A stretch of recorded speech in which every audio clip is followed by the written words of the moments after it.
boas-vindas a todos neste primeiro evento em que a Associação participa no primeiro Festival Literário de Lisboa, organizado pela Câmara de Lisboa, e vamos estrear-nos neste festival com a apresentação do livro Guerra Colonial, de Aniceto Afonso e Carlos Matos Gomes, e que será depois também apresentado pela professora Paula Menezes, que está em Coimbra, mas está aqui a acompanhar-nos via Zoom. Só uma nota para dizer que a Associação vai ter mais outros 3 eventos nos próximos 2 dias, sábado e domingo. Vamos ter aqui conversas sobre livros. Amanhã, sábado, temos 2 conversas, uma às 3 horas e outra às 18. A primeira com a Lídia Jorge e o Manel Alegre. A segunda com a Joana Pontes e a Maria José Lobo Antunes. E depois, no domingo, teremos a conversa final com, novamente, o Carlos Matos Gomes e o João de Mel. São todos bem-vindos, se quiserem aparecer, vão ser de certeza conversas interessantes. E agora passo a palavra ao Aniceto Afonso para darmos início a esta sessão. Obrigada. Obrigado. Olá, boa tarde. Antes, propriamente, de falarmos no assunto que aqui nos reúne, queria dizer umas palavras de introdução. Em primeiro lugar, fazer um elogio ao programa da Associação 25 de Abril para a celebração deste dia, destes eventos em volta da literatura e da língua portuguesa. O foco principal dessas atividades planeadas pela Associação é a questão colonial e a guerra colonial e as questões do colonialismo, do império, que agora estão também na moda, mas, de facto, também dizer-vos e chamar a atenção de que estas questões nunca deixaram de estar, nunca deixaram de ter a atenção da sociedade e de todas as pessoas que pensam estes assuntos depois do 25 de Abril. Isto é um pouco em ondas, de vez em quando mais, de vez em quando menos, mas são problemas que estão sempre em dia. Depois, dizer-vos também que, apesar de estarmos nesta sala poucas pessoas, também por motivo das circunstâncias atuais, estamos a ser ouvidos nesta altura e a transmitir pelos novos meios de comunicação que estão ao nosso dispor para todo lado, portanto, para todo mundo. Dizer-vos também que, a propósito destas questões do colonialismo, da guerra colonial, do império, etc., nós é, de certa forma, a obrigação de todos aqueles que falam a língua portuguesa ou que têm, pelo menos, como língua oficial o português, manifestarmos a nossa solidariedade com todos os países e todos os problemas que eles atravessam, em especial, neste caso, com Moçambique e os acontecimentos que têm passado em Cabo Delgado. São situações difíceis e que merecem a solidariedade de todos.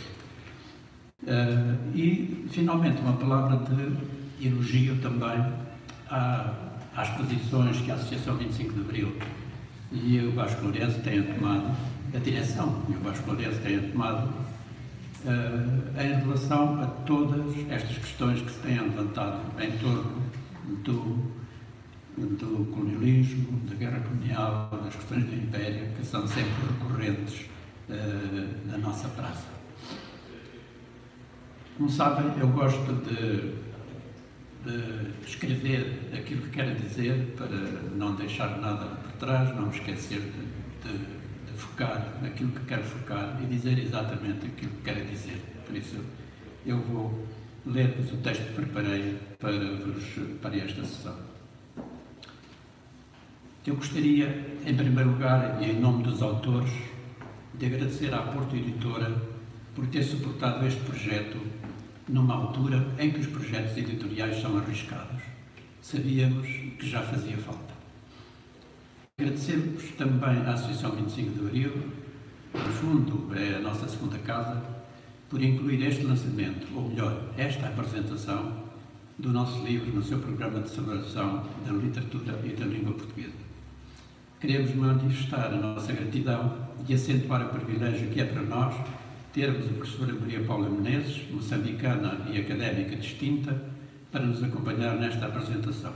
Muito obrigado pela sua presença e pelo seu trabalho desenvolvido no Centro de Estudos Sociais da Universidade de Coimbra sobre este e outros assuntos, normalmente relacionados com a África e os novos países.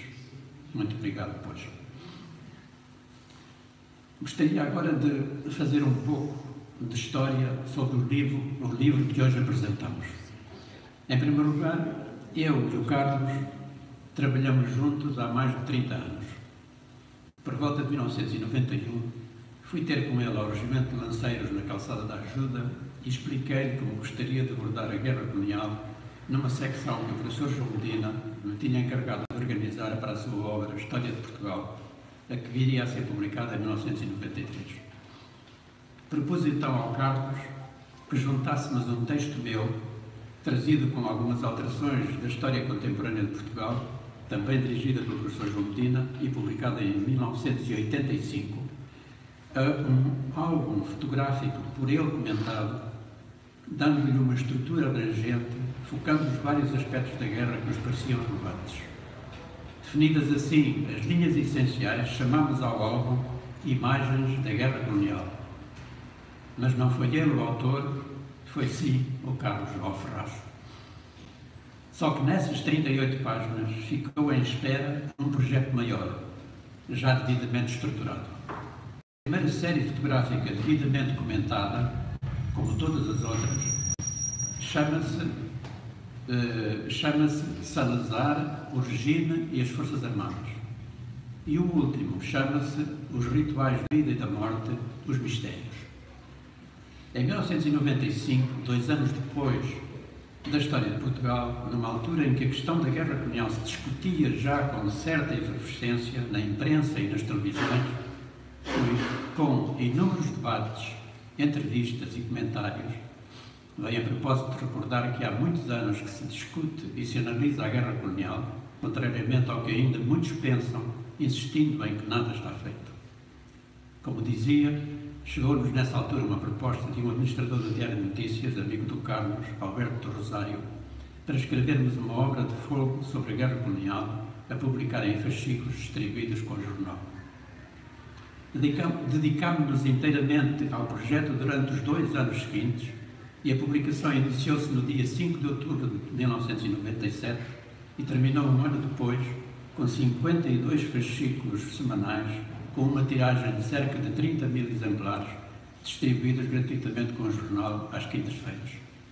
Centenas de leitores, antigos combatentes e a geração seguinte, colecionaram os fascículos e encadernaram a obra na capa respectiva fornecida pelo jornal. Nessa época, a publicação excedeu as expectativas que todos tínhamos, chegando a influenciar a estatística de vendas do jornal. Nesses 2 anos, visitámos todos os arquivos militares com grande assiduidade, consultámos camaradas e amigos, entrevistámos personalidades e competentes, juntámos um conjunto de especialistas que se encarregaram de assuntos que não nos parecia possível podermos abranger em tão pouco tempo. A organização dos temas para publicação em fascículos revestiu-se de características especiais em que a imagem desempenhou um papel essencial. Na altura, não estavam disponíveis os milhares e milhares de imagens que hoje se encontram à disposição de todos em várias plataformas e redes sociais da internet. Recordo com admiração o diretor gráfico da obra, José Maria Ribeirinho, de quem nos tornamos amigos. Lembro que logo em 2000, a editorial Notícias, pela mão do nosso amigo Alexandre Manuel, publicou a obra num único volume, sem grandes alterações, que teve também larga difusão. Passados poucos anos, ambas as edições estavam esgotadas. Nós nunca deixámos de pensar em publicar uma nova edição, revista e atualizada, mas os anos foram passando e ninguém se atreveu a deitar mãos à obra, literalmente falando.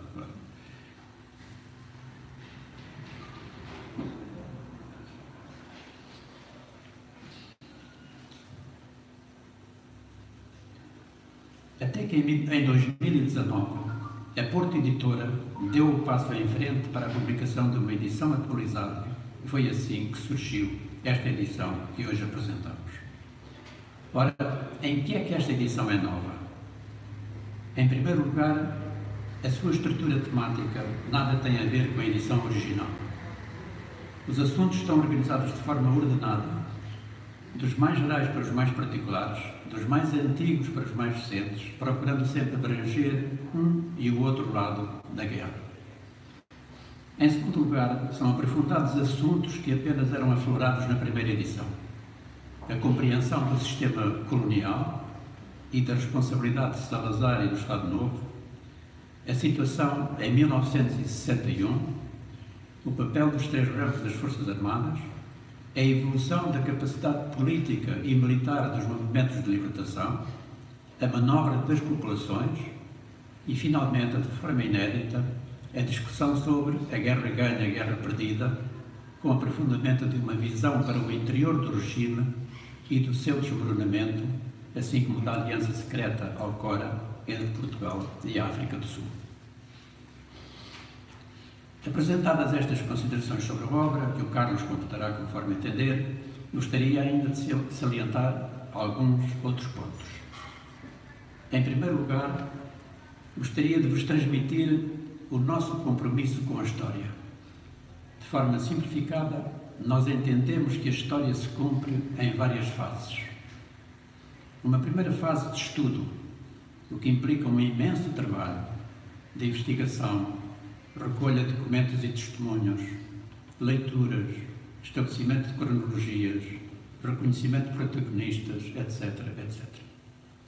Uma segunda fase, ou fase de reflexão, que nos leva à descoberta de relações, de antagonismos, de interesses, de estruturas, do ambiente político e social, do pensamento e das mentalidades, das leis e do direito, dos movimentos de ruptura e suas resistências, dos conhecimentos e dos avanços da época e de tudo o que nos permite colocar-nos no tempo dos acontecimentos.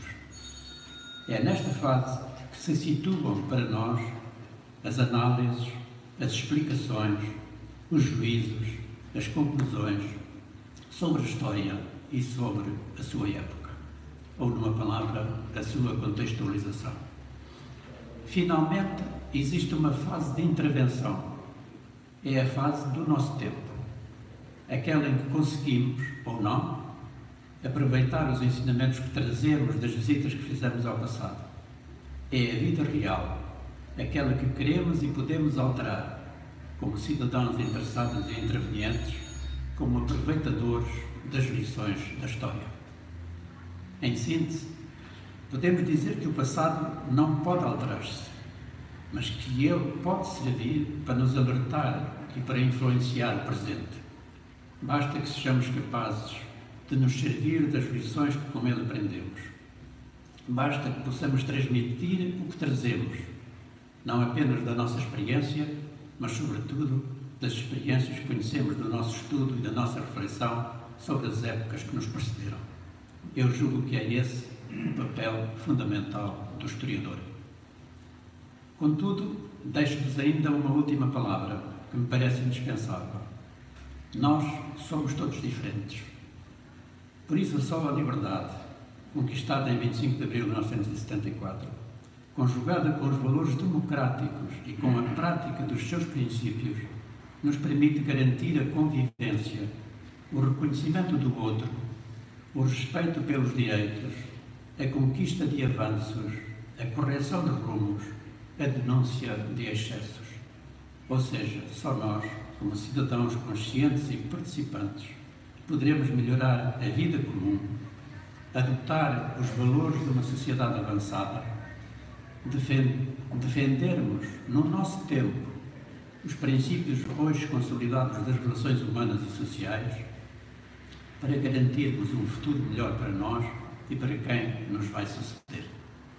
No fundo, o que desejo dizer-vos é que a guerra, objeto deste nosso estudo, nos deve alertar para o perigo de se iniciar qualquer conflito armado, de admitir qualquer situação de domínio imposto, de justificar violências injustificáveis, de absolver abusos e prepotências, de aceitar sistemas e sociedades agressivas e discriminatórias. Ou seja, o historiador razoável é o que tem a noção do seu papel, explica os contextos e a sua evolução, reflete sobre os conhecimentos que adquiriu, transmite o seu saber e intervém como cidadão informado no seu tempo.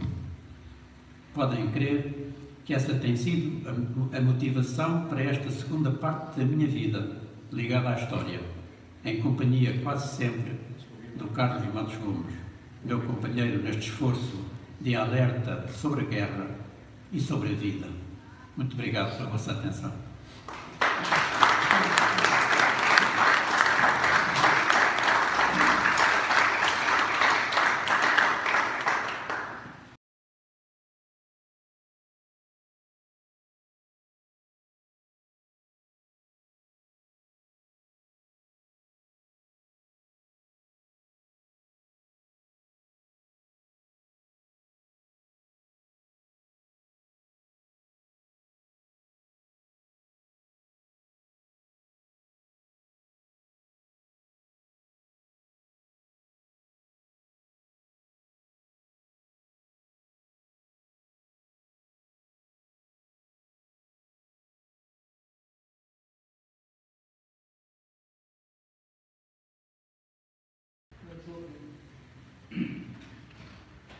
Em primeiro lugar,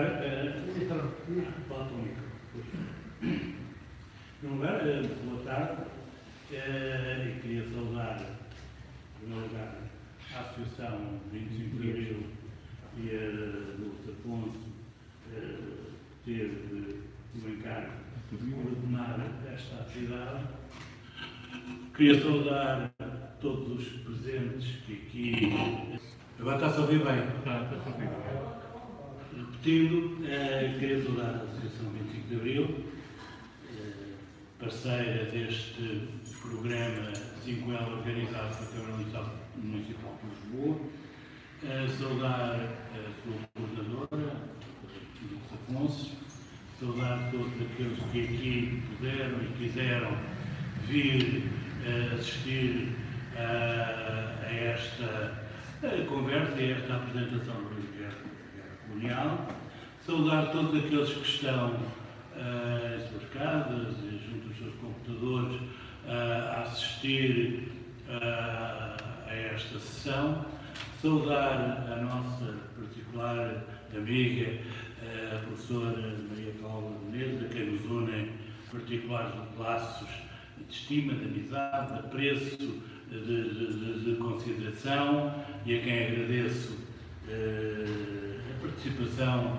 nesta charla que nós aqui vamos desenvolver apresentando o livro A Guerra Colonial.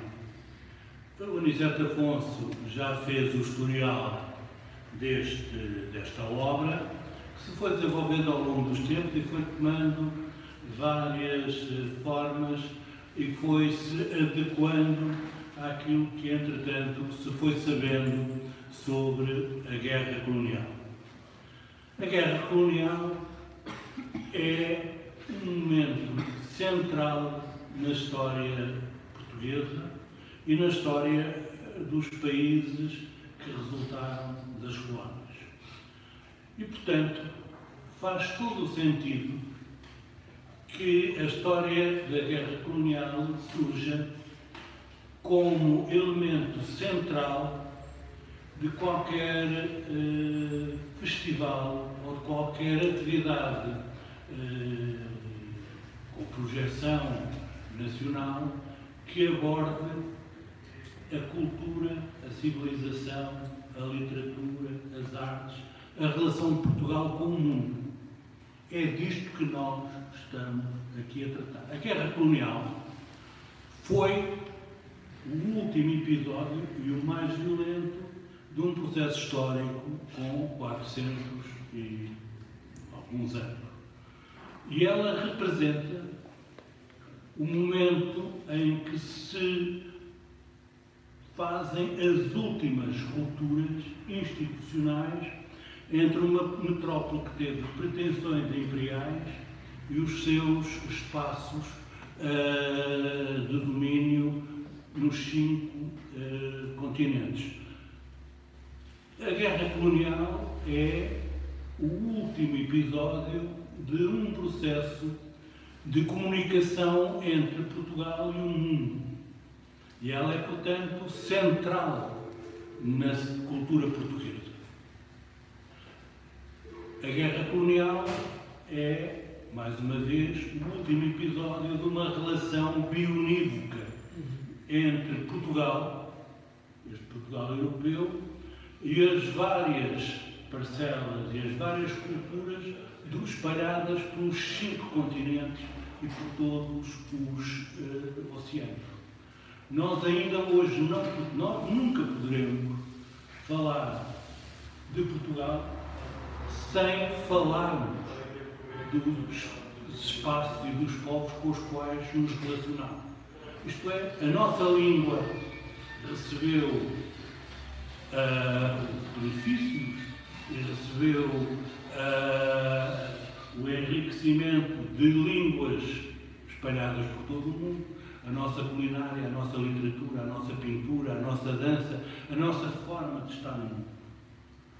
Portanto, a questão colonial, a questão da relação de Portugal com o mundo é um facto central e daí que a Associação 25 de Abril tenha, e muito bem, integrado este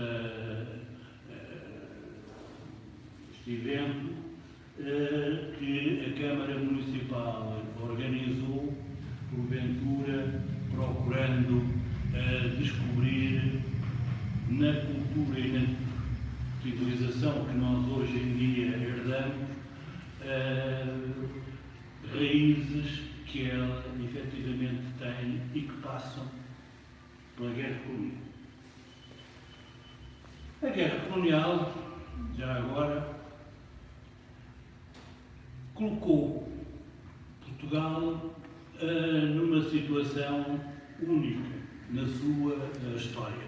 Amanhã vamos falar sobre a questão do Império, com o Manuel Alegre, que associou a guerra colonial à questão da Alcácer Quibir. Eu julgo que vai ser uma sessão muito interessante, porque eu tenho muita dificuldade em ver essa ligação. E, portanto, vou interrogá-lo sobre essa matéria. Mas, na realidade, a guerra colonial coloca Portugal perante o mundo do seu tempo, no caso dos anos 60, coloca Portugal perante os seus parceiros habituais, a Europa, e coloca Portugal com o último dos espaços onde esteve presente durante muitos anos, no caso, a África. Isto é, depois de ter cortado institucionalmente as amarras com a Ásia, depois com o Brasil, finalmente foi o tempo da descolonização da África. E daí que a guerra colonial não possa ser dissociada da questão política e da questão civilizacional. Nós, neste livro que estamos aqui a apresentar, tivemos sempre o cuidado de estabelecer pontes entre as várias categorias de assuntos que estão envolvidas na guerra colonial. Como sabem, a guerra é, uma definição do existe, é um fenómeno social total. Nós abordamos a guerra enquanto um fenómeno militar, mas abordamos a guerra também enquanto um fenómeno político, interno e externo. Abordamos a guerra enquanto fenómeno cultural, e daí que tenhamos vários textos sobre a influência da literatura e a guerra, o cinema e a guerra, as gerações e a guerra, a Igreja e a guerra, isto é, as ideologias. Nós tentámos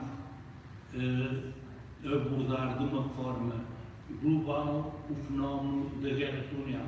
E daí também, neste livro, a importância que damos aos movimentos de libertação, aos movimentos de guerrilha. Isto é, cada um daqueles movimentos representava uma visão do mundo e representava uma visão de um conjunto de povos sobre o seu presente e o seu futuro. Claramente, a visão que o PAGC da Guiné tinha sobre a guerra, sobre o futuro, e a visão da Amílcar Cabral, o seu grande ideólogo tinha, não era igual à visão que o MPLA tinha, e o seu líder principal, Agostinho Neto, nem a mesma visão do chefe da FENLAL, Dano Roberto, nem o chefe da UNITA, Jonas Savimbi. E a questão da Frelimo também. A Frelimo tinha visões internas bem diferentes de todas as outras. Porquê? Porque todos estes movimentos e todos estes líderes tinham e estavam condicionados primeiro pela sua tradição, pelas tradições dos povos que constituíram aquele território. Em segundo lugar, estavam condicionados por uma coisa que nós esquecemos muito quando falamos da história, que é a geografia.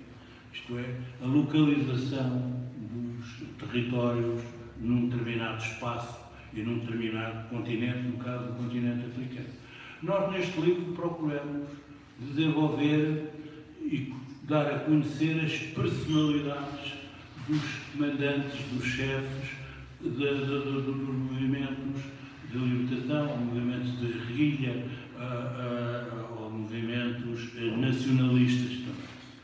É isso que também procuramos fazer. E procuramos também dar uma visão dos portugueses sobre a guerra. Por vezes nós esquecemos, e nós, os dois, não nos esquecemos, de que a geração de portugueses que fez a guerra colonial, que foi mobilizada, é a única geração de portugueses que conheceu a África. Nós não temos essa noção. Os portugueses tiveram, como referiu o António Sérgio, sempre uma colonização de margens, de feitorias ao longo da costa dos continentes, sem nunca penetrarem nelas. A primeira geração, cerca de 1 milhão de portugueses, que vai ao interior da África, que vai ao Kazumbo, que vai às nascentes, ou às margens do Zambeze superior, que vai ao Lago Niassa, que vai ao rio Rovuma, que vai ao Boé, que vai até quase ao Saara, é esta geração que vai para a guerra em 60, 61 e que termina com a descolonização. E, portanto, há uma geração que vai introduzir um fator completamente novo na história, na cultura e na civilização, na forma como os portugueses veem o mundo. Isto é, a partir de 1974, fundamentalmente assente no grande contingente de jovens que vai para a África e assente também no número já razoável de colonos europeus que estavam nas duas grandes colónias, em Angola e Moçambique, e que retornam, alguns deles, Portugal altera-se radicalmente, isto é, há uma nova abordagem do mundo, há uma nova forma de estar, há novos comportamentos, há novas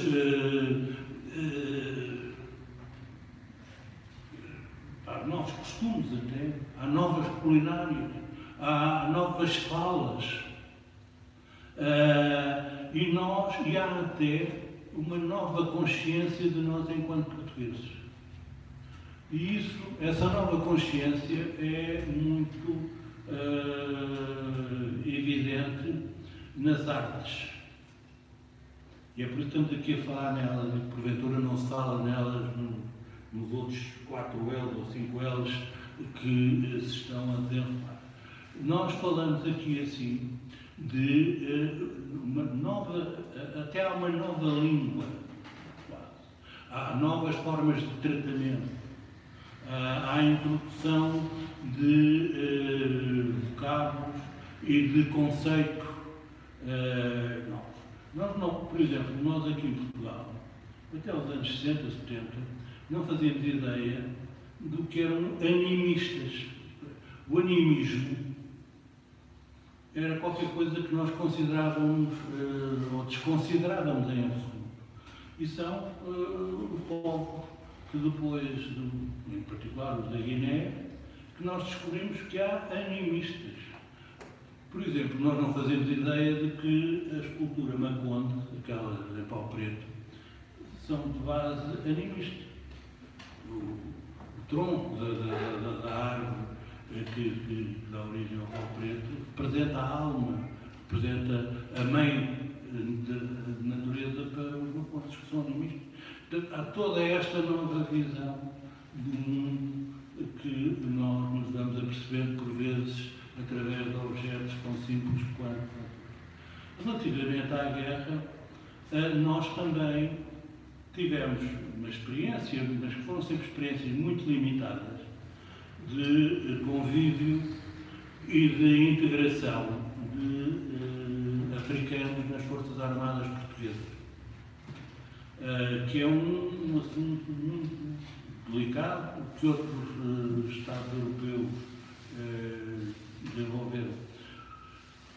É evidente que houve africanos que combateram com as forças portuguesas naquilo que se chamaram as guerras de pacificação, que são, no fundo, guerras de imposição de uma soberania. Mas foram sempre muito reduzidos e integrados de uma forma muito limitada. A guerra colonial portuguesa vai introduzir fatores completamente novos, que é o da integração de percentagens elevadíssimas de tropas locais, jovens locais, nas Forças Armadas Portuguesas. Uma percentagem que em Moçambique atingiu os 52%, em Angola 49% e na Guiné cerca de 28%.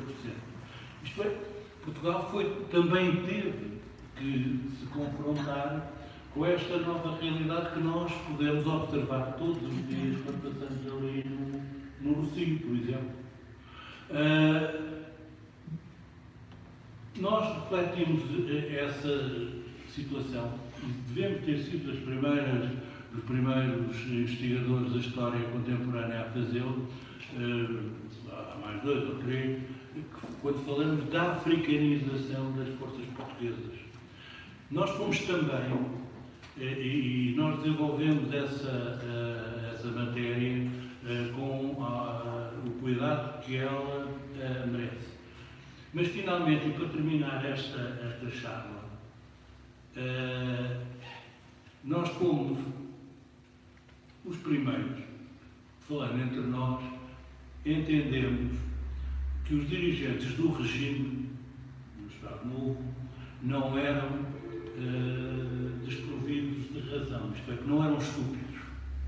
Houve uma fase, que é natural nos períodos pós-revolucionários, em que os derrotados são considerados, são desconsiderados. Nós entendemos sempre que os dirigentes do Estado Novo, nomeadamente do governo de Marcelo Caetano, eles não eram suicidas, em primeiro lugar, suicidas políticos, e eles não podiam ser tão lerdos, isto é, tão incapacitados em termos intelectuais, que não dissem que a guerra não era uma solução e que não podia ser mantida eternamente. Nós acreditámos sempre, e falávamos muitas vezes nisso, eles tinham que estar à procura de uma solução. Porque até o rato dentro de uma ratoeira procura uma saída. Até os caracóis, quando estão fechados, procuram sair, e é por isso que se tem que pôr uma cerca de eletricidade à volta. Isto quer dizer que o regime, de certeza, que tinha que estar à procura de soluções. E é essa busca de soluções pensa, eles tinham, que nos leva ao Alcora. Porque nós vamos, entretanto, descobrindo que Marcelo Caetano começa a jogar em vários tabuleiros e à procura de saídas. E ele era um homem culto. Nós começamos a saber, até porque estivemos envolvidos nisso e estamos no ciclo que resulta dessa conspiração, nós sabíamos que todo o regime estava a conspirar. Os capitães conspiravam, os generais conspiravam, o Presidente do Conselho de Ministros conspirava contra o Presidente da República e contra o General Spínola conspirava contra o Marcelo Caetano conspirava contra o Presidente da República, isto é, toda a gente conspirava entre si e procurava soluções. Havia a solução Spínola da Federação da União Portuguesa, havia a ideia do Engenheiro Jardim com os acordos de Lusaka. Nós passámos a saber que Marcelo Caetano tinha enviado emissários para se encontrarem com dirigentes do PAIGC em Londres. Sabíamos que tinha mandado um outro, foi do Pinto, que aconteceu há uns tempos, a Paris para estabelecer pontos com o MPLA. Nós sabíamos que eles estavam à procura de soluções. E também refletimos essa busca de soluções e o respeito até que tivemos por esses dirigentes políticos no nosso livro. Isto quer dizer, para terminar, o que quer dizer que o livro que aqui estamos a apresentar, e que já está disponível há vários meses, ele contém o essencial da visão da guerra. Mas contém também aquilo que são os pontos negros, são buracos negros aos quais nós não conseguimos dar resposta ainda hoje e não sei se haverá resposta para ele. Uma é a de saber qual era a missão que o Governo do Estado deu às Forças Armadas portuguesas. Nós tínhamos umas Forças Armadas nacionais que estavam e que obedecem, que recebem missões de um governo. Nós não sabemos até hoje qual era ou qual foi a missão que o governo de Salazar e o governo de Marcelo Caetano deu às suas Forças Armadas. Não sabemos qual o objetivo. E, finalmente, não sabemos qual foi a finalidade da guerra. Nós, no Estado, um conjunto de sociedade organizada, com as suas Forças Armadas, quando vai para uma guerra, para um conflito, é para obter uma determinada vantagem, isto é, para obter uma situação melhor do que aquela em que estava. Ora bem, nós não sabemos qual era a finalidade, o que é que o Estado pretendia com aquela guerra. O que nós sabemos, os estudos que também estão neste livro, é que, na melhor das hipóteses, a guerra colonial não terá dado muito prejuízo. Ora bem, o que nós chegamos à conclusão é que, então, após 13 anos de guerra, cerca de 8 a 9 mil mortos, 30 e tal mil feridos, nós, porventura, ainda tivemos prejuízo com esta atividade. E era este o ponto que eu aqui queria deixar antes de continuarmos numa próxima conversa. Muito obrigado.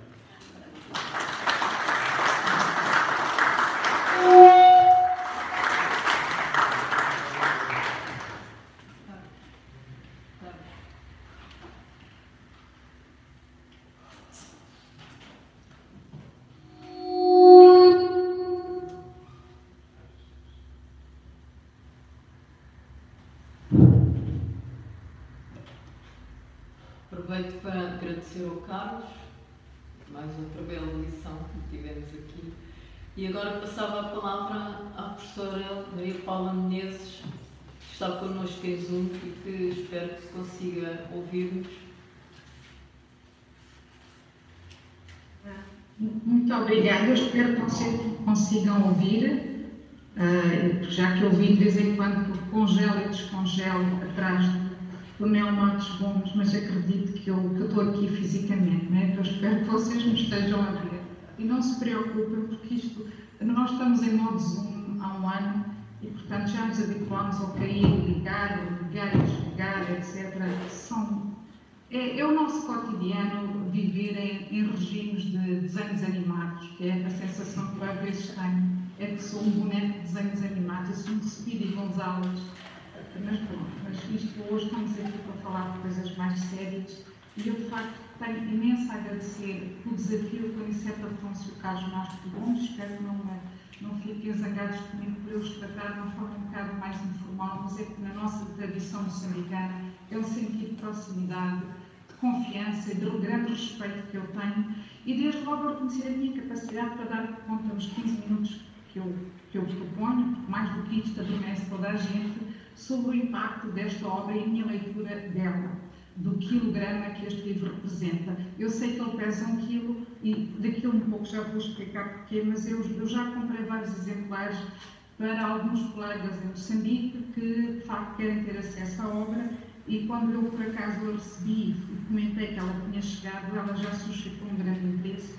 e por isso eu acho que também era importante que ela fosse lançada não só aqui no contexto português e fora daqui e por isso eu agradeço imenso a quem tornou possível este encontro, a Associação 25, além do Matos Gomes e do Aniceto Afonso, a Associação 25 de Abril, a Câmara de Lisboa, e pedimos, se fosse possível, que a gente organizasse qualquer coisa que tornasse possível trazer o outro lado desta história, desta guerra, que foram parte da guerra, mas depois partiram para destinos diferentes e que possam, de facto, estarmos todos aqui a digerir este trabalho e a contribuir com novas sugestões para outros trabalhos que, eventualmente, os nossos dois colegas possam dar andamento pelo conhecimento profundo que têm, quer de arquivos, quer das sensibilidades pessoais que viveram durante esta guerra.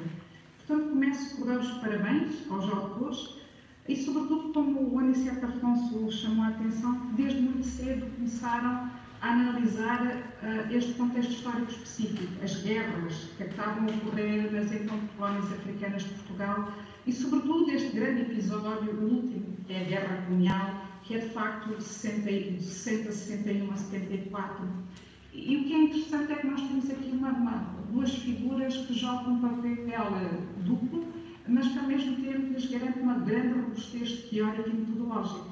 É que eles são sujeitos da história, como militares, e também analistas desta própria história, e é este um dos grandes contributos desta obra, que muitas vezes nós que temos de história, temos com aquela ideia de que o sujeito não pode dialogar com o objeto da história, e temos aqui dois colegas que mostram de uma forma exemplar como a objetividade forte é possível, sobretudo quando se conhecem os entrevícios da besta, que é de facto aquilo que eu chamaria a guerra colonial.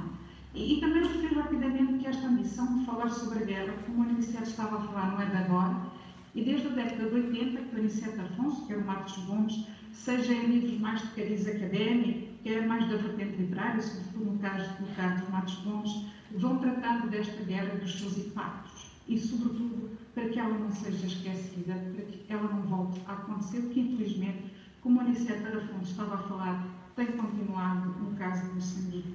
E, sobretudo, os Matos Gomes, que a veia literária que é muito peculiar, tem escrito imenso sobre a guerra de uma forma nem desapegada à necessidade que os académicos têm de encher os textos de notas de rodapé e de referências a arquivos e a outros autores, e de tornar a narrativa muito mais ousada e abrangente e menos aborrecida e engessada, que são aqueles textos académicos que a gente de vez em quando apanha.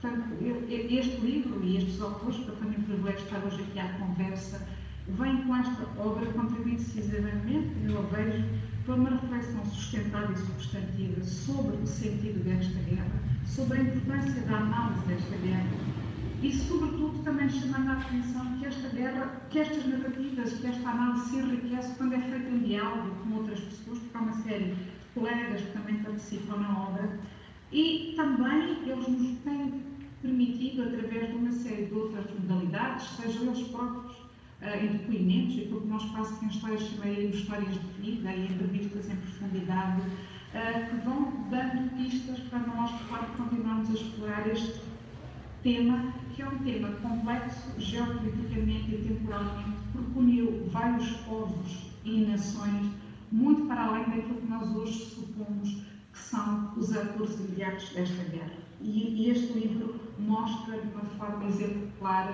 e aponta pistas para estas questões, como há pouco Marcos Gomes falava no caso do Alcora, do acordo de Alcora, que não era apenas um acordo com a África do Sul, entre Portugal, a África do Sul e a prevenção do regime minoritário da Rodeia do Sul, mas também tinha o beneplácito da NATO e que nos obriga a ter uma reflexão muito mais aprofundada sobre aquele estereótipo que havia de Portugal, orgulhosamente só, que afinal não estava tão sozinho.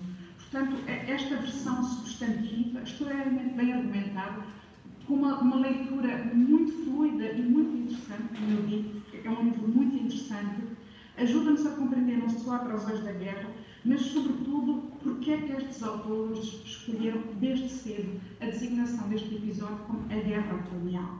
E contando com estes vários textos, talvez aquilo que me surpreende é o livro ter acabado no 25 de abril de 74, quando nós sabemos que no caso moçambicano a guerra continua até setembro de 74 e no caso de Angola um pouco mais.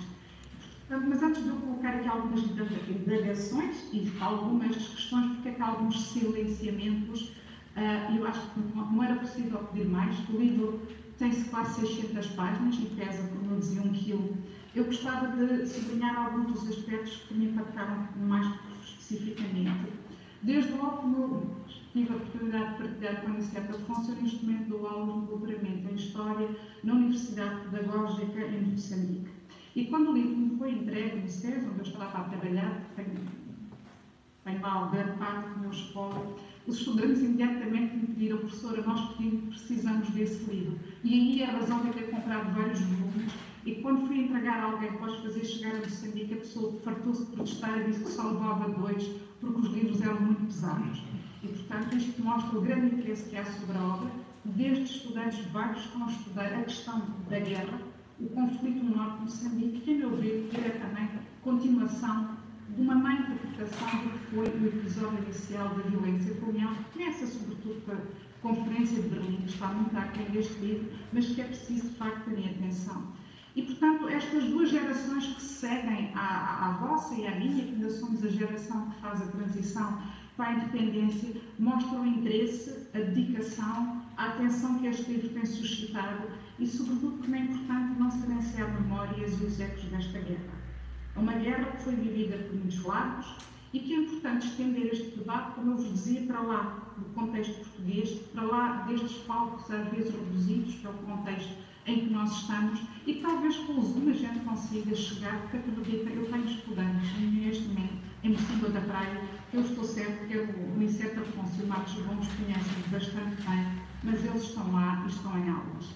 E, portanto, a guerra que é analisada aqui, foi vivida nestes 3 povos de guerra, que afinal são 3 guerras, a Guiné, Angola e Moçambique, merece ser lida, sobretudo para percebermos o que é que foi esta guerra e como é que esta guerra vai ser o grande catalisador das mudanças políticas que se vão ocorrer nestes 3 territórios para lá da independência, para lá de 75, que é o episódio que este livro já não trata, obviamente, porque este livro tem objetivos específicos, que é analisar esta guerra. Mas, sobretudo, como os 2 autores da questão, e que eu tenho o prazer de estar aqui a falar com eles, ele analisa sobretudo a guerra a partir de um lado português, os antecedentes, o decurso da guerra, e de certa maneira antecipa o pós-guerra, mas o pós-guerra para o lado de Portugal. E eu creio que há aqui partes que é preciso pensar, revisitar, sobretudo pensando que há 5 décadas atrás, estes países, estas regiões eram parte do que então se chamava Portugal, domínio e Timor, que eu ainda tive de estudar na escola primária. E estando nós a aproximarmos com uma velocidade alucinante, e eu só há 15 dias, quando o livro me chegou às mãos, já me deparei com isso, a meio século do 25 de Abril, eu creio que há sobre os sentidos desta guerra e cujas marcas a serem vividas pelas nossas sociedades.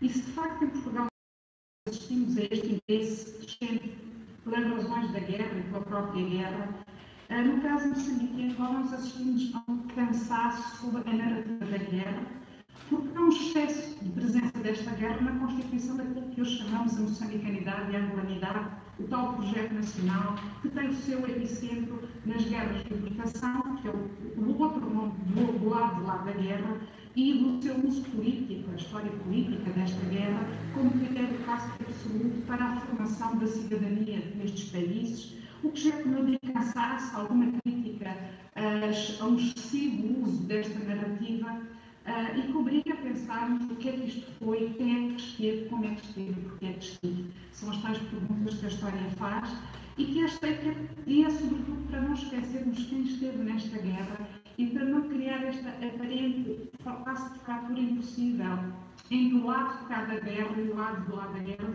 Sabemos nós, como há pouco Matos Gomes dizia, que esta guerra foi traçada de encontros e desencontros, de espaços de contacto, muitas vezes a guerra, por ser, na sua essência, um exercício de impossibilidade de contactos, muitas vezes oculta.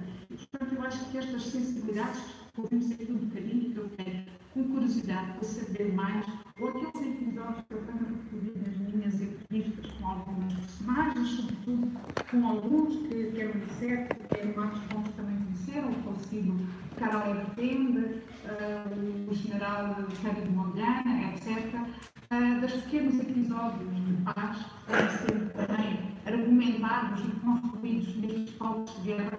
Estes são aqueles pequenos momentos que nos dão uma outra esperança e um outro sentido a esta guerra.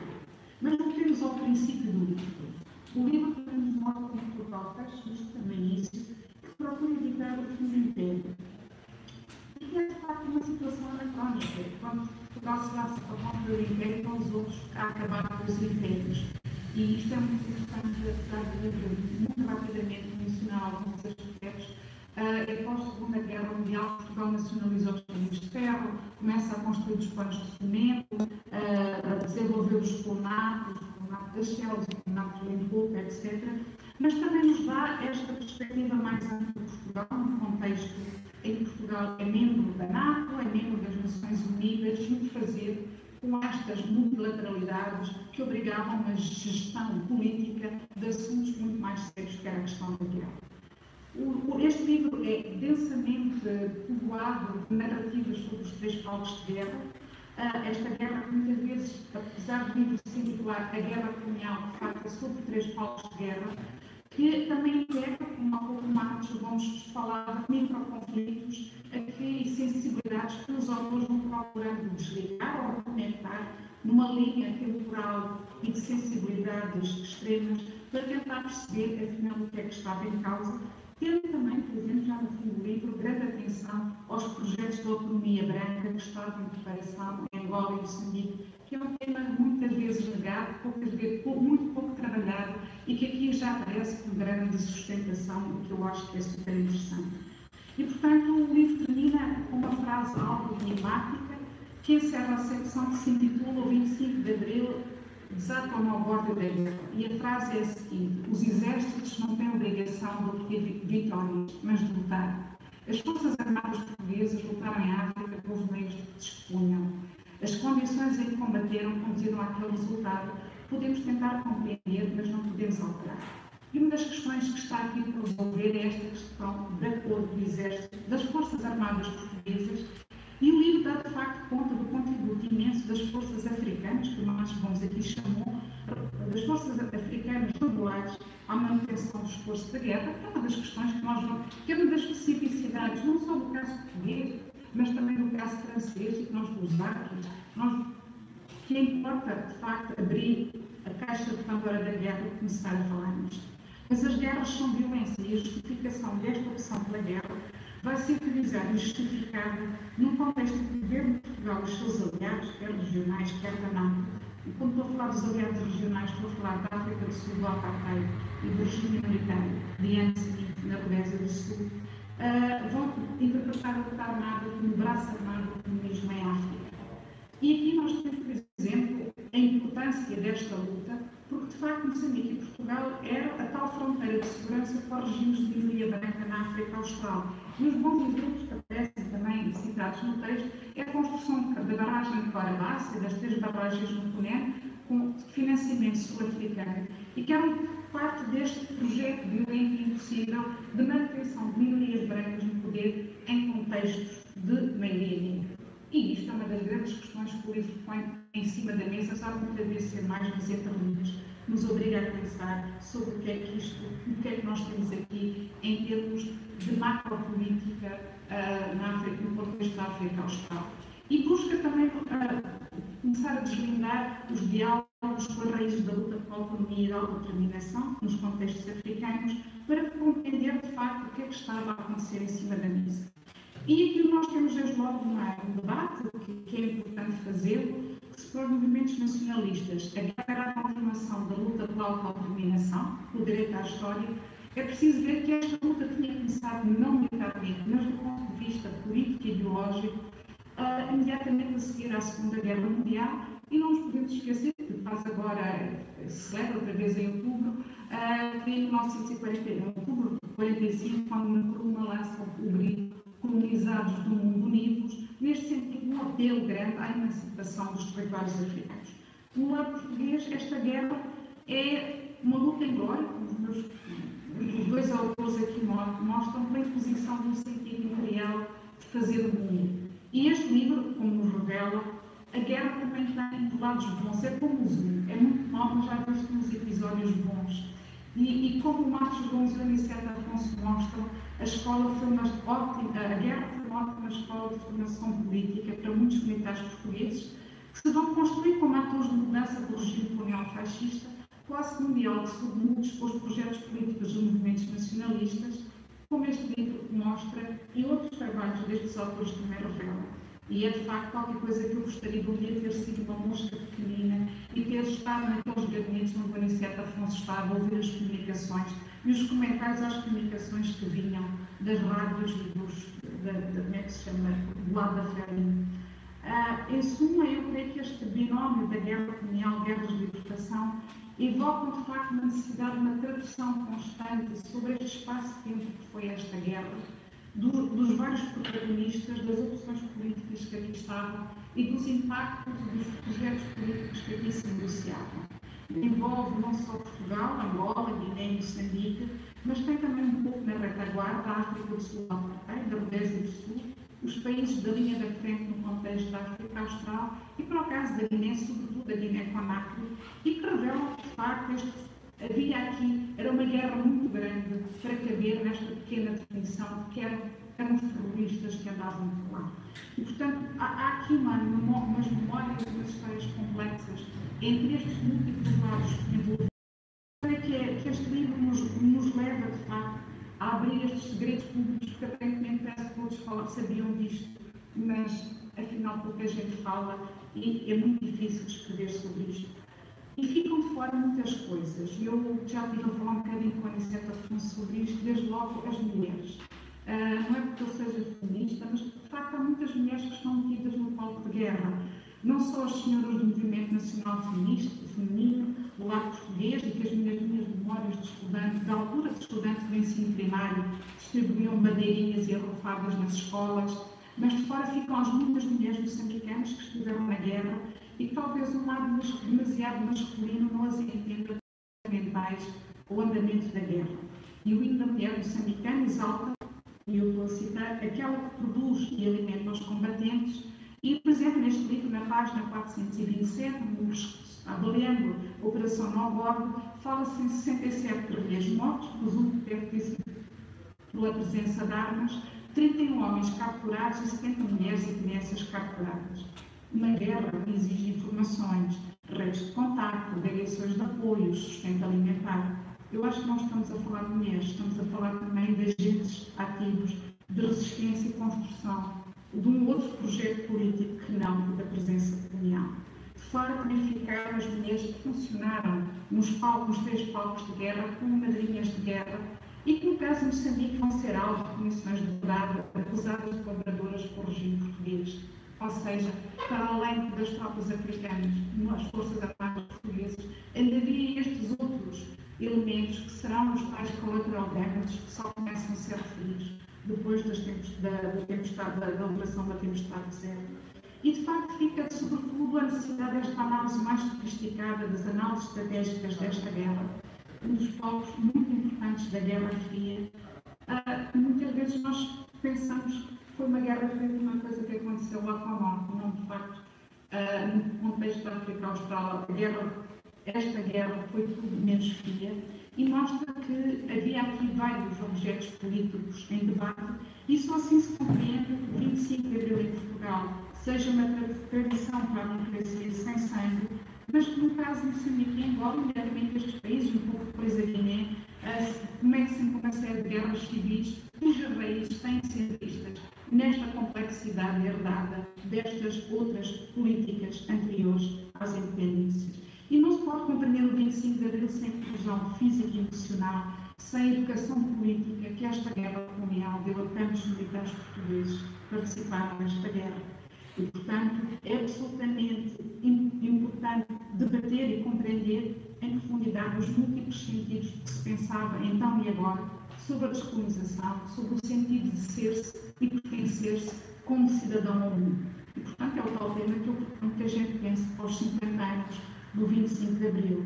E mesmo a fechar, eu creio que não nos devemos esquecer, por causa do documentário que o Aniceto Afonso estava a fazer sobre a continuação da guerra, que há muitos projetos de análise política que se esquecem da complexidade anterior ao projeto de Berlim e à partilha da entre as potências europeias. Mesmo a fechar, eu creio que não devemos esquecer que a participação portuguesa na Primeira Guerra, feitos em França, em 1920, nós vamos ter a agravação ao território de Moçambique do famoso triângulo de Quionga. Mas Quionga, que hoje se chama Palma, é de facto parte de um projeto político anterior, com raízes históricas específicas, que é o Checado de Tunge, parte de um sistema de cidades independentes do norte de Moçambique, com profundas ligações ao Oceano Índico e de matriz islâmica, e que vão ser integrados apenas no início do século XX na matriz colonial do projeto que constitui-se chamado Moçambique. Portanto, esta construção do Moçambique em idade, que é um projeto que se inicia ainda nas zonas libertadas, não devia e não podia ter passado por cima destas histórias, porque foi também no contexto moçambicano de poder entrar a história, pensado pela própria cabeça, que se vai oferecer resistência à presença colonial portuguesa. Portanto, estas mentiras, estes silenciamentos do nosso lado têm também de ser discutidos e debatidos para compreendermos, de facto, as profundas raízes dos conflitos que nos marcam. E encerro a minha apresentação com um excerto de um poema de Craveirinha, um grande, já falecido, um grande poeta moçambicano, que eu creio que explica o respeito que eu tenho por este livro e pela obra destes autores. E diz Craveirinha: não existem na história destinos obnoxos. Traição é saber escrever e não escrever nada. Muito obrigada por terem escrito este livro.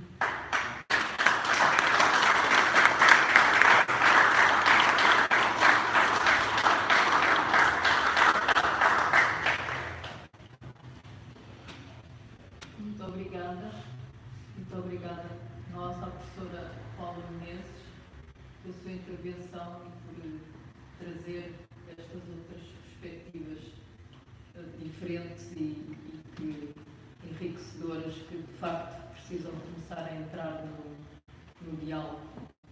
Não sei se os autores querem comentar alguma coisa do que a professora disse ou se passamos a palavra às pessoas presentes. Alguém tem perguntas, tem questões a colocar?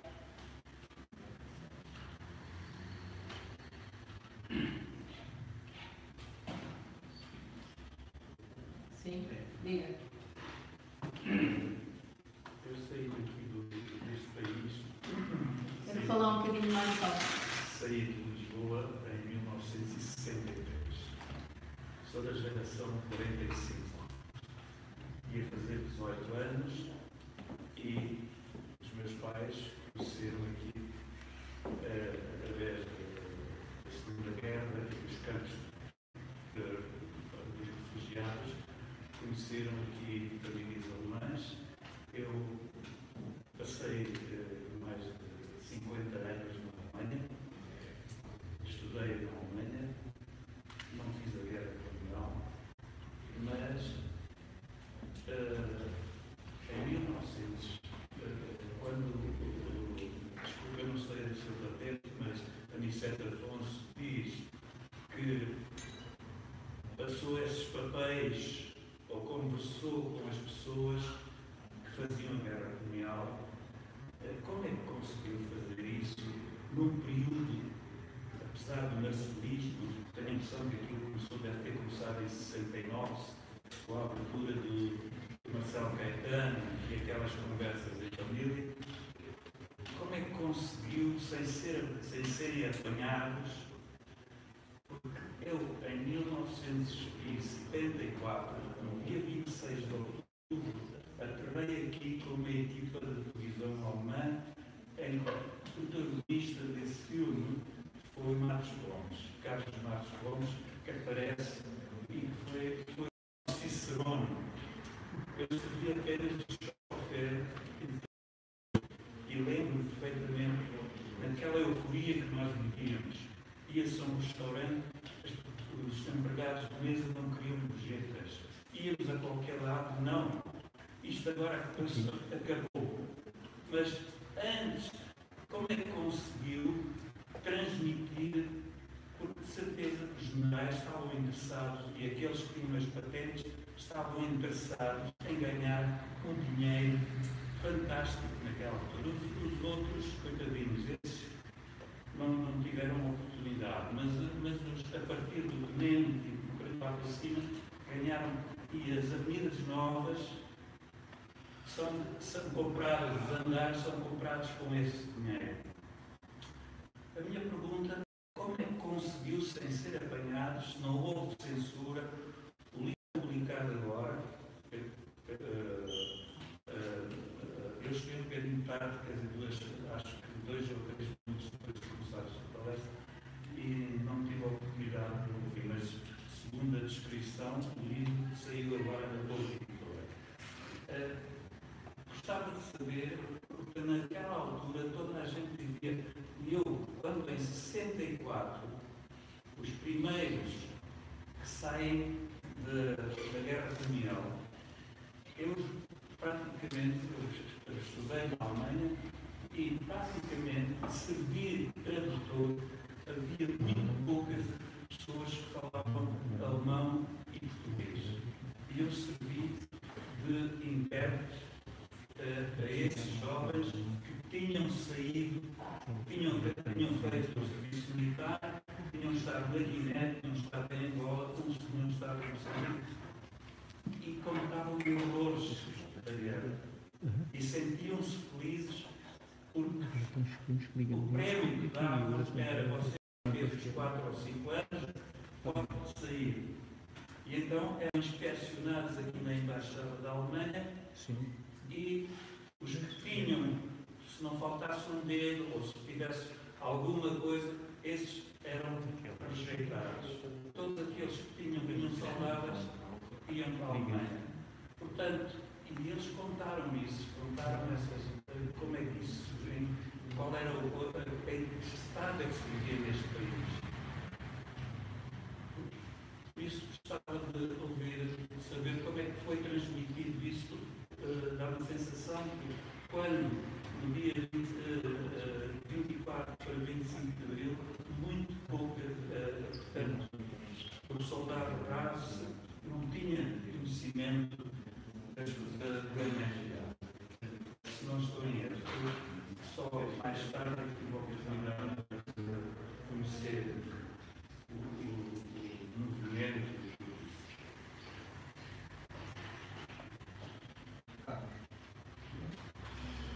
Quero integrar as suas questões, que são imensas, e não vamos conseguir responder a tudo o que nos perguntam. Segundo aquilo que eu entendi, não há uma ligação entre aquilo que se passou antes do 25 de Abril, no movimento dos capitães, e a escrita desta história. A história começa na década de 80. Todas essas conversas que nós tivemos foram, evidentemente, posteriores ao 25 de Abril.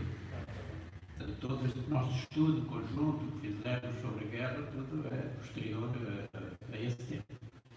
Mas ao colocar a questão de como é que nós conseguimos, vai estar a colocar a questão do movimento dos capitães. Portanto, como é que o movimento dos capitães conseguiu, dentro do sistema que existia, os contactos suficientes, não é? Para criar uma densidade de pensamento dentro desse movimento, apesar do regime. Isso é outro livro, portanto, seria outra. Existem livros publicados, estudos publicados sobre como é que se formou o movimento dos capitães. E também põe a questão daqueles portugueses que emigraram para a Europa, e para a Espanha, e para a Alemanha, e para todos os países europeus, na Europa. São dois tipos de imigração. Há um tipo de imigração antes da troca, portanto, aqueles que não se apresentavam para fazer a vida da troca, não é? Que eram, nós chamávamos faltosos, portanto, não iam à inspeção. E isso atingiu, os faltosos eram cerca de 20%, chegou a atingir 20% do contingente. E por isso é que na década de 70 e por volta de finais da década de 60, 68, 69, começa a verificar-se essa necessidade de soldados, que já não havia. E muito dessas gente, portanto, esses 20, juntando mais os refratários, são aqueles que se apresentam à inspeção, mas depois não se apresentam na unidade, e juntando os desertores, que são aqueles que se apresentam, mas depois se desertam, isso atingiu cerca de 25%. Portanto, um quarto dos jovens não se apresentava para fazer a sua troca, a sua vida militar. Isso causou graves problemas também à necessidade que havia de mobilizar cada vez mais gente. E está aí uma das ligações depois à africanização da guerra e à necessidade de recrutar os quadros, os militares, os soldados, do recrutamento das colónias, por causa da integração de africanos nas forças armadas portuguesas, que atingiu aquelas percentagens que o Carlos já referiu, de 50 e tal por cento em Moçambique, de 40% em Angola e de 20 e tal por cento em Guiné. E é preciso ver que isto depois também tem ligação ao pós-25 de Abril, e eu gosto sempre de chamar a atenção disso. Tem ligação ao pós-25 de Abril, porque os soldados portugueses, no dia 26 de Abril, perceberam perfeitamente o que é que se ia passar a seguir. E, portanto, a seguir só podia ser o fim da guerra e a paz. Não, isso nenhum militar português teve dúvidas sobre isso. Alguns comandos tiveram dúvidas sobre isso, e os nossos políticos também tiveram muitas dúvidas, tiveram muitas hesitações, mas os soldados que estavam na frente e no terreno perceberam isso perfeitamente. E os 50 e tal por cento de moçambicanos que também estavam no terreno e que faziam parte das forças portuguesas, esses ainda perceberam melhor. E perceberam que eles tinham o mais cedo possível de tomar uma opção. E a opção, evidentemente, era porque nem mais um dia de operações contra os nossos irmãos de Frelimo, o MPLA ou do KRC. Portanto, isso é necessário tomar em consideração. Mas ainda mais, depois do pós-25 de Abril, também falou nessas questões da guerra. As próprias tropas portuguesas, por falta desse recrutamento, os batalhões portugueses que se formavam e que eram para estar 2 anos em Moçambique, mais de um quarto desses batalhões já tinham ultrapassado os 2 anos no dia 25 de Abril. Portanto, no dia 25 de Abril já tinham concluído há meses. Havia alguns que estavam com 6 meses, que aquilo nós chamamos de mata-bicho. Portanto, por cima dos 24 meses de comissão, já tinham perto de 30 meses de comissão, de presença lá, e, portanto, estavam prontos, mais que prontos a deverem ser substituídos. Portanto, isto criou as condições necessárias para aquilo que se passou após o 25 de Abril, entre o 25 de Abril e a assinatura dos acordos de independência. Nós, respondendo aqui a uma outra questão, é porque nós terminamos este livro no 25 de Abril. Nós consideramos, por definição, que a guerra colonial acabou no dia 25 de Abril. Não só porque deixou de haver as autoridades que suportavam a guerra, como os militares portugueses consideraram que a guerra tinha acabado. E, portanto, as operações subsequentes ao 25 de Abril são outro tipo, têm outra natureza, que não se enquadra na definição que podemos ter da guerra colonial. E por isso nós acabamos no 25 de Abril. Mas depois do 25 de Abril merece outro livro, evidentemente. Pronto, depois podemos discutir mais, mas não quero alongar. Se quer dizer alguma coisa, a questão é uma questão clássica, que é da tomada de consciência. Quando é que os guerreiros tomam consciência de que uma determinada situação deixou de valer o seu sacrifício? Essa é a primeira questão. Nós, no nosso livro, tentamos dar a ideia de que há uma evolução na guerra que vai criando fatores de desgaste. Os fatores de desgaste são variados. Há desgastes psicológicos de cada um dos guerreiros, dos militares. Há desgastes sociais, isto é, a sociedade, ela própria começa a ver os seus filhos a irem para a guerra, a irem feridos, a irem perturbados mentalmente, e portanto isso causa desgaste. Há o desgaste económico, isto é, há dinheiro e há recursos que não são utilizados no bem-estar e no desenvolvimento, tem que ser na guerra, e portanto esses fatores de desgaste, como em qualquer máquina, chegam a um determinado momento que provocam uma ruptura. E aquilo que nós aqui vamos dizendo e fazemos em várias partes do nosso livro é a evolução da situação ao longo do tempo. Por exemplo, colocamos mapas da Guiné e vamos dizer, em 65 a guerrilha atuava neste espaço. Em 66 ou em 67 neste, até chegarmos a 73, 74 e praticamente o mapa da Guiné está a vermelho do que os portugueses já dominavam ou já controlavam muito pouco do território. E, portanto, nós vamos sempre dando. Nós também referimos a questão da degradação do armamento, isto é, a partir de um determinado momento, as forças regulares portuguesas estavam em inferioridade tecnológica com os movimentos de guerrilha. Isto nunca tinha acontecido, que é as forças coloniais europeias estarem em desvantagem tecnológica. O que é que acontece? A Kalashnikov era melhor que a G3,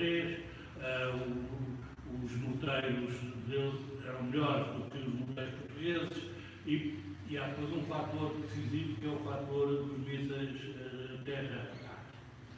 Portanto, e nós procuramos ir explicando esses fatores de desgaste. Há um outro aspecto, já agora permitam-me que fale nisso, porque aparece muito na comunicação social. A comunicação social, como sabem, é pouco de comunicação e é mais de manipulação.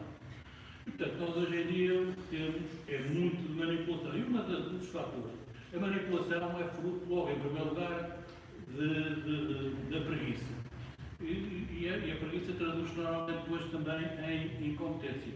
Uma das questões que tudo bem, tem muito, e há setores até políticos, militares, porque são mais sensíveis ao populismo, que é, o regime não trazia os corpos dos mortos em combate para Portugal, porque havia razões económicas. Eu já tenho ouvido argumentos mirabolantes que era o corpo oficial custava 6 contos a trazer, o soldado era 3 contos e 500 e a urna custava. Isto é uma falácia absoluta. O regime era e as pessoas que geriam o regime, desde os generais aos ministros, eram suficientemente inteligentes para não cometerem coisas desse género. A questão dos corpos não virem era uma questão de ação psicológica, isto é, os corpos não vinham porque o regime não estava interessado em que durante todos os dias ocorressem funerais por todo o país. Essa é que é a questão. Isto é, era diminuir fatores de desgaste psicológico. E é por isso que, havendo essa possibilidade, os corpos ficavam em África. E é também essa uma das razões pelas quais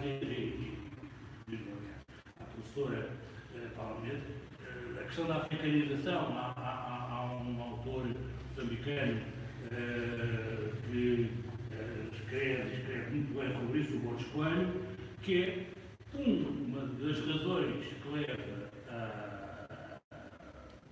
a acelerar e a acentuar a africanização é que os mortos da guerra ficam no sítio onde nasceram e não são trazidos aqui para a metrópole. Isto é, não causam desgaste aqui. Outra questão, ainda relativamente a esta questão da tomada de consciência, tem a ver com um outro fator que nós normalmente também não damos importância quando fazemos a análise. A questão da imigração. É evidente que havia as situações que nós referimos no nosso livro, dos que já não davam, os jovens que não davam nome para ir à Europa aos 18 anos, os que não se apresentavam à inspeção, depois os que não se apresentavam para o recrutamento no dia da incorporação e depois aqueles próprios que desertavam. Portanto, são situações diferentes. Mas cada uma destas situações tem atrás dela algo que nós não falamos, que é o dilema. A nossa geração, a geração que fez a guerra, e eu a escrever um livro sobre a propósito disso, é a geração dos Ds, é a geração do dilema. Esta geração viveu nesses dilemas todos, que é, aos 18 anos, eu tenho o dilema de eu vou dar um nome à junta de freguesia ou não. Depois eu tenho o dilema de falar com a família, com os meus amigos, assim, eu vou para a tropa ou não. E, portanto, há uns logo que começam, nessa altura, a ir a salto para o estrangeiro. Depois há os outros que, na incorporação, dizem, eu aceito fazer a tropa, a recruta, e quando sou mobilizado, vou-me embora. E há os outros depois que desertavam já dos teatros. Este é um conjunto de dilemas. Mas essas pessoas, além destes dilemas, tinham outros, que era o que é que eu acabei a escola? Entre a escola e a para a tropa, o que é que eu faço? Arranjo um emprego, eu caso antes ou caso depois da tropa? Eu junto-me ou caso? Eu vou para a guerra ou não vou para a guerra? Eu vou para a guerra e não combato ou vou para a guerra e tenho que combater? E, portanto, esta geração que chega à Alemanha e chega à França é uma geração que já chega a esse final de linha depois de ter atravessado um conjunto de dilemas que os colocaram. Ora bem, as Forças Armadas Portuguesas que fizeram a guerra são Forças Armadas Nacionais que viviam da conscrição, isto é, os quadros como eu, permanência, tínhamos 20 e poucos anos, quando estávamos na guerra, nós, de 3 em 3 meses, recebíamos uma leva de recrutas que traziam esses dilemas todos para dentro dos quartéis. E nós tínhamos dilemas que tínhamos que resolver, do jovem recruta que tinha a mãe a morrer, do jovem recruta que tinha uma namorada que estava para dar à luz, um jovem que tinha tido um primo que lhe tinha acontecido um desastre qualquer, o pai que tinha sido despedido, outro tio que tinha morrido em África. Isto é, nós éramos todos os dias confrontados com isso. Nós éramos confrontados com soldados que chegavam aos quartéis sem nunca terem tomado banho, outros com fome. Nós apanhávamos, no início da guerra, nos nossos soldados, percentagens de 35%, portanto, nos anos 60, de analfabeto, e, portanto, nós tínhamos uma leitura muito precisa, muito rigorosa e muito próxima da realidade portuguesa. E é isto que nos vai levando e nos vai dando a consciência do que é o sentido da nossa sociedade. E como nós, e a nossa geração, quando entra para as escolas militares, para a Academia Militar ou para a Escola Naval, nós já não há um salazarismo. Nós já temos a consciência clara de que nós pertencemos a Forças Armadas Nacionais, Forças Armadas que não eram de um regime, nós já não jurávamos do regime, nós já não tínhamos uma relação nem de afeto nem de respeito por Salazar. E tínhamos até relativamente pouco respeito já até pelos nossos chefes diretos, a não ser que eles demonstrassem que eram competentes e capazes de perceber a situação. Porque a ideia que deu ali dos generais ganharem poder também é mentira. Pura e simplesmente quem ganhou dinheiro em África, e foram muito pouco, e foram as mesmas famílias que ganhavam dinheiro aqui em Portugal. Eram as mesmas 6 ou 7 famílias que aqui estavam, que aliás se mantiveram até agora, é que ganharam dinheiro em África. E outras grandes companhias internacionais, como o caso de Beer, que era a dona da Diamante, o caso dos herdeiros das companhias majestáticas de Moçambique, esses é que fizeram dinheiro ao dinheiro. Agora, os militares que vão depois estar no processo de ruptura, eles estão no processo de ruptura do regime, estão num processo de ruptura com a solução ou a falta de solução colonial e estão fundamentalmente, e outra vez falando em cultura e civilização, esses militares já estavam integrados numa cultura europeia, isto é, nós já namorávamos com francesas que vinham cá passar férias, inglesas e alemãs, e já tínhamos as nossas namoradas já andavam de biquíni e a malta já tomava uns charcos por aí fora e já apanhava boleiras e ouvia discos dos Beatles. Isto é, essa geração de militares era uma geração já europeizada e preparada para falar livremente e de igual para igual com todos os europeus. Eu andei na Europa por muitos sítios, nunca tive nenhum complexo, nunca vi fardado nem vestido de King Kong como se fosse um bicho quinto, um homem das cavernas. Nunca me entendi assim, demos sempre com os alemães igual para igual e funcionava. Portanto, é esta geração, que é uma geração já europeia que integra Portugal com uma enorme facilidade na Europa. Isso era outro aspecto que a sociedade portuguesa, normalmente, nomeadamente os políticos, e muitos deles vindos do exílio, que julgavam que ainda há tropa aqui em Portugal, que andavam plainitos e andávamos todos aqui com o bigode do Gomes da Costa. Já não era nada assim. E de maneira que essa geração vai fazer uma ruptura com uma enorme naturalidade. Eu não digo facilidade, digo naturalidade. E é isto que vai acontecer. E é daí, já agora, esta parte para todos nós. Daí que nós, esta geração, que fez o princípio de abril, eu e o Aniceto, e também escrevemos isto aqui no nosso livro, rebatemos isto comprovadamente, uma tese que apareceu já no final dos anos 30, que é a tese da vitória militar. Isto é, havia Portugal na guerra, tinha praticamente a vitória militar, exceto na Guiné, portanto, havia a vitória militar no leste de Angola, havia a vitória militar em Luanda, provavelmente, e em Lourenço Marques, e nós desmontamos essa falácia, porque a verdade é o que é que eu faço com uma vitória militar se a guerra é uma questão política, isto é. O problema que nós enfrentávamos e que Portugal enfrentava era o desintegrar no seu espaço civilizacional norte-nacional, que é a Europa, era a questão de se integrar no seu tempo da história, que é o tempo da descolonização.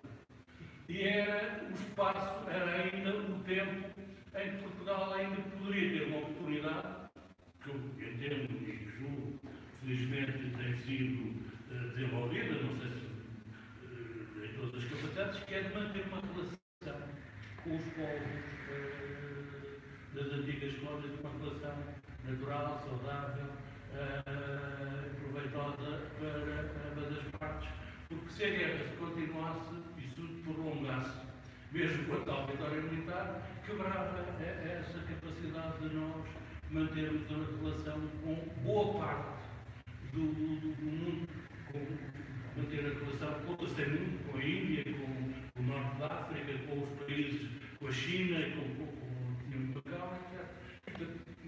O 25 de Abril calhou no momento certo que nos permitiu ainda recuperar esse tipo de relação, que é uma relação histórica de Portugal com os outros povos do mundo. Obrigada, Carlos. Penso que temos aqui mais uma questão e depois encerramos a sessão. Tirar aqui a minha máscara, ao seu ouvido.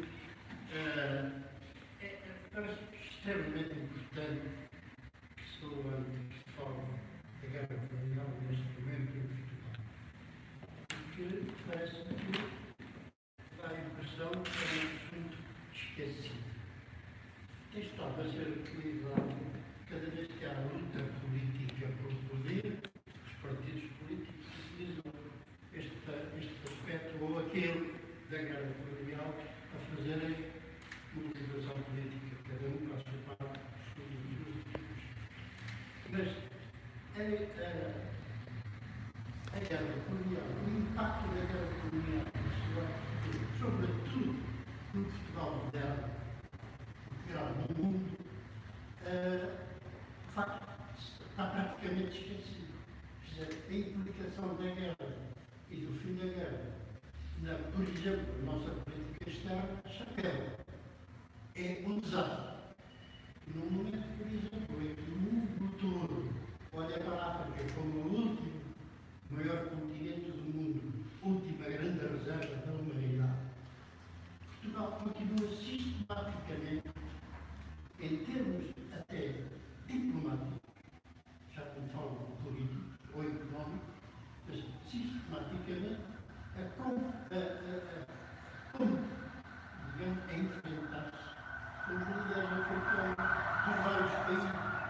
Quer dizer, continuamos a não perceber nada do que é que se passa. Exatamente porque ninguém, até agora, tirando alguns brilhantes historiadores, se preocupa realmente em ver a implicação da guerra colonial na sociedade portuguesa atual e futura. Eu julgo que é indispensável e é muito importante que neste momento se debate a guerra colonial. E há, por exemplo, aspectos de sociologia que é preciso tratar pela sociologia. Dentro da própria história de tratar a sociologia, porque quer em relação às populações africanas, quer em relação às gerações africanas, quer à geração portuguesa, do período da guerra, mudaram tudo.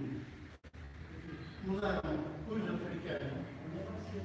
Não lembro perfeitamente, quando, a certa altura, passei por nós em 1971, não havia guerra, estava tudo pacífico, e eu tive que confrontar com os meus familiares que viviam lá, trabalhavam lá, os seus presos, tive que confrontar com eles, porque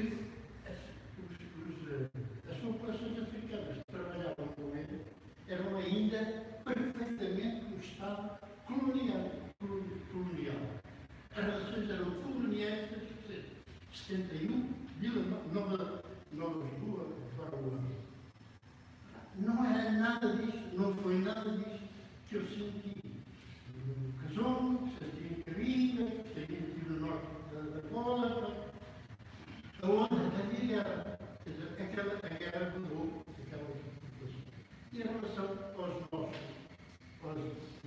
naturais de cá, eu dei, passaram por mim milhares de homens aqui na instrução. 9 participações especiais e alguns 8, 9 turnos que eu formei. Além disso, formei 2 companhias metropolitanas.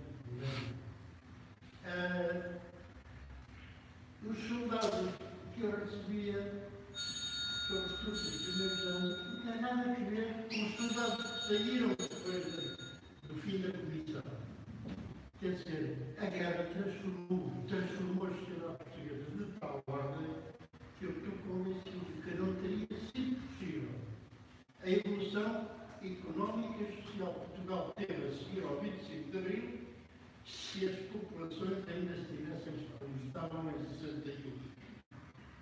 A maior parte dos meus soldados da primeira companhia que eu formei, até na segunda, quase todos lá de cima do norte, praticamente nunca tinham saído da sua aldeia.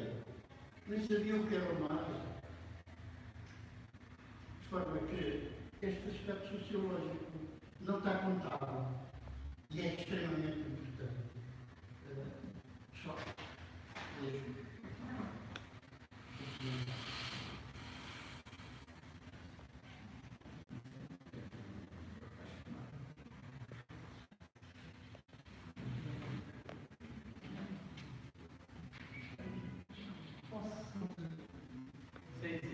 Depois agarram e tem a ver com as mulheres e o papel das mulheres nas Forças Armadas e na guerra.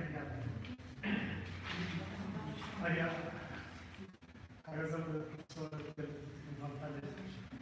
E é uma questão muito difícil. As mulheres foram muito importantes e ainda são muito importantes. Porque até não foram só as senhoras do Movimento Nacional Feminino da Jornada, iam pelos hospitais a entregar revistas de meses, que eram aquelas que eram promovidas pelas empresas, das tranquilarias, ou bolachas Maria fora de casa. Era o que elas faziam normalmente. E também as mulheres artistas tiveram um papel importante. Mulheres. Normalmente não se fala, não sou para artistas, mas tive um contato com elas e eram pessoas. Mas também as mulheres deficientes. Aqueles que se sentaram, principalmente as grandes deficientes, foram as mulheres que disputaram o poder industrial no hospital militar. Muitas delas deixaram os seus serviços, as suas profissões, para acompanhar os maridos, até hoje, infelizmente, ainda há muitas dessas situações, para acompanhar os seus maridos. E isto também é uma coisa que, quando falamos da guerra, normalmente nos esquecemos. Isto tem a ver também com a questão dos deficientes das Forças Armadas, o livro que aborda também esta questão, mas a relação dos deficientes das Forças Armadas com o poder da altura do outro 25 de Abril, depois do 25 de Abril, também foi uma relação bastante caráter, que foi criada logo para o 1 de Abril, foi criada para 14 de maio. Isto é uma demonstração que nós já andávamos, já tínhamos alguma organização para criar logo após o 25 de Abril. Mas até hoje, já lá vão 47 anos, há muitos camaradas nossos que ainda não vimos os problemas resolvidos. Isto porque, durante a guerra, as pessoas que faziam os seus autos nas operações não tinham cuidado, nem não tinham não estavam instruídos para isso, de fazerem os processos como devia ser, e tudo isso veio-se a acumular até hoje. Era só esta questão, estas duas questões. Não era para responder, mas era só mais para. É só umas palavras finais da minha parte, do Carlos Pinhais. Vê, apesar de há muitos anos estudar a guerra colonial, parece que há muita coisa por estudar. E isso é um facto. eu sempre que me encontro com estudantes, pessoas que se interessam, outros investigadores, e isso deixa-me sempre a atenção nos muitos assuntos que estão por estudar e perceber. E incito sempre todos eles passarem à prática. Isto é, passarem, no fundo, não é começar pela segunda fase, eu contei aqui 3 fases para a sua questão. Temos que começar pela primeira fase, não pela segunda. A primeira fase é uma fase de estudo, não é uma fase de reflexão. A gente só pode refletir e depois estudar. Portanto, a primeira fase é uma fase de estudo, é uma fase de ida aos arquivos. Aqui para os arquivos de documentação, há imensa documentação que nunca foi lida, nunca foi aberta, porque é impossível, os arquivos são muito grandes, tem muita documentação. Nós estivemos lá 2 anos, andámos por lá 2 anos, vimos muita documentação, mas há muita documentação que nós não vimos. E, portanto, outros investigadores também já viram muita documentação. Outras coisas, muitas outras coisas. Eu julgo que nunca ninguém leu os relatórios da ação psicológica. Nunca ninguém leu. Nem nunca ninguém fez qualquer trabalho significativo sobre isso. Nós fizemos aquele pequeno texto para a conquista das almas, que é aquele livrinho da coleção do Pacheco Pereira, da Ifénia.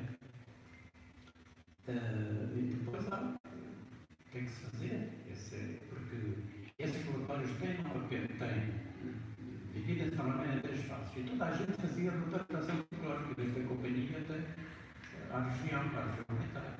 Ao nível da Angola, ao nível de Moçambique, da Guiné, havia um relatório geral. E depois por aí baixo, a companhia. E eram periódicos. Tinha análise das trocas, fazia análise da situação psicológica das trocas, das populações e do inimigo. Tinha esses conhecimentos que não estava lá. Aquilo que os militares portugueses, os comandantes portugueses pensavam, do que era a profissão. As populações, principalmente. E isso não está estudado, minimamente. Eu julgo que, por exemplo, nunca foram lidos sistematicamente os relatórios de comando. Os relatórios dos comandantes-chefes. Comandantes-chefes, no final, não tinham um relatório.